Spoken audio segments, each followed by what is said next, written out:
4 years and 5 months after that haunting June evening in 2021, the hills of Beach Creek remain unchanged, quiet, green, and endless. But for everyone who followed the disappearance of 5-year-old Summer Wells, that silence no longer feels peaceful. It feels heavy, like a question that refuses to fade. By late 2025, investigators, journalists, and members of the public all seem to agree on one thing. This case will not only be remembered for its mystery, but for the painful lessons it exposed about time, systems, and how fragile the line between safety and tragedy can be. Investigators have long repeated one crucial truth. The first hours matter. Every minute after a child disappears is a race against disappearance itself. The Tennessee Bureau of Investigation and the Hawkins County Sheriff's Office have echoed that point again and again because the timeline of Summer Wells' disappearance may be the clearest example of how precious those first moments truly are.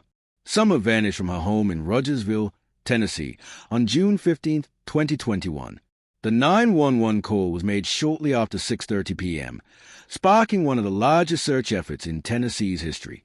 But what happened in the hours before that call had become the most debated aspect of the entire mystery, a puzzle built on overlapping statements, unclear memories, and conflicting accounts.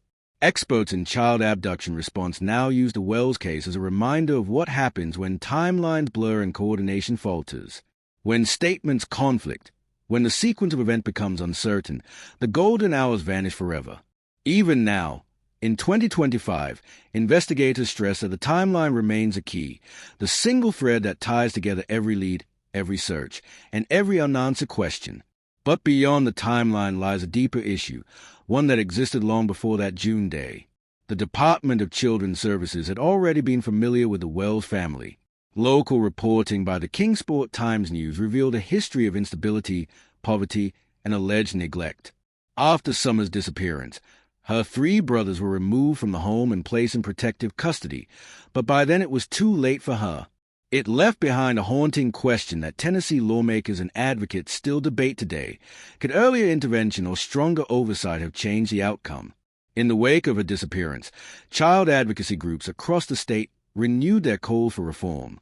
They demanded better training for social workers, expanded mental health support for struggling families, and more rigorous follow-up for households already flagged by child protection agencies.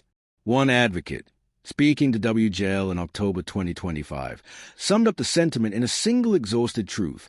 We can't keep waiting until a child is missing to start caring. Her words resonated deeply because they reflected a larger failure, a system that often reacts only after it's too late. Summer's case also shattered a powerful illusion held by many families in small towns and rural communities, the belief that familiarity equals safety. She did not vanish from a crowded store or a city street. She disappeared from her own yard, in broad daylight, within sight of her home. For parents across Tennessee and beyond, her story served as a sobering reminder that danger can exist anywhere, even in places that feel the safest. In response, law enforcement and schools across the state began new awareness programs, teaching children how to call for help, recognize unsafe situations, and never walk off alone no matter how familiar the surroundings may seem.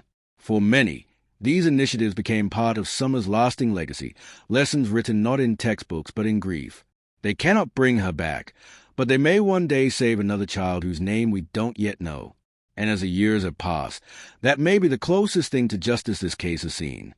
The Tennessee Bureau of Investigation continues to emphasize that the investigation remains open. They remind the public constantly that tips still matter, that silence remains the enemy of truth. Their hotline, 1-800-TBI-FIND, and the Hawkins County Sheriff's Office number, 423-272-7121, are repeated in every update and every public statement. Agents still use the same words they did back in 2021. No lead is too small. No information is too late.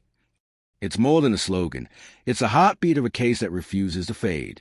On August 13th, 2025, investigators released an age progression image of Summer Wells, showing what she might look like at 9 years old.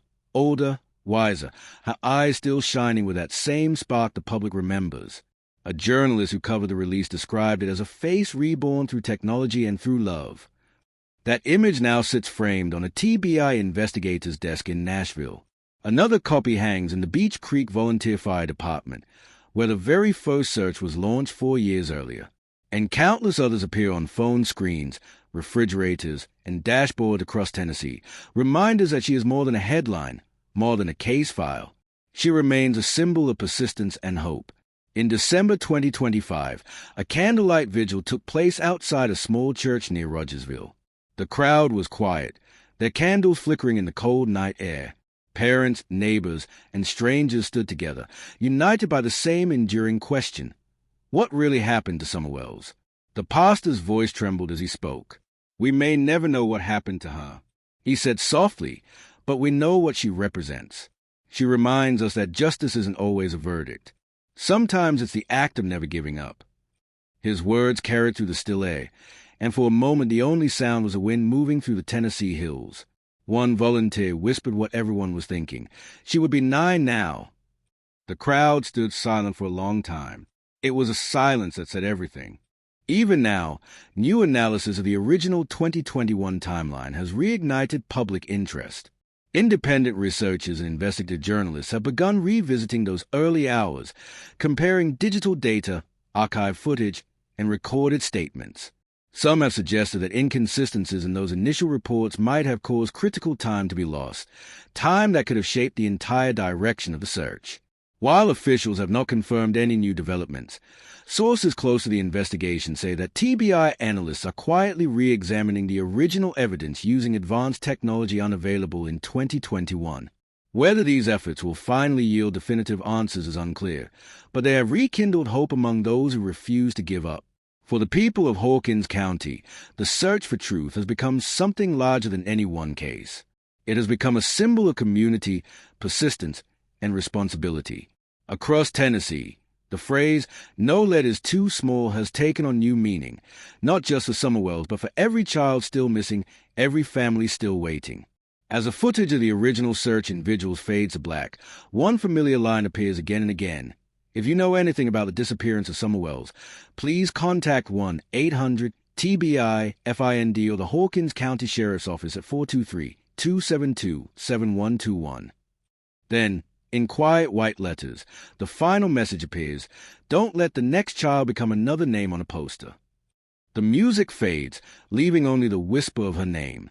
For investigators, that whisper is a reminder of unfinished work. For parents, it is a warning. For the world, it is a story that continues to echo through time. And as 2025 draws to a close, one truth remains: the Summer Wells mystery has never been forgotten. Somewhere in those Tennessee hills, the answer still waits. When it is finally found, it won't just solve a case. It will rewrite a painful chapter in the story of child safety and remind the world that every missing child deserves more than sympathy. They deserve the truth.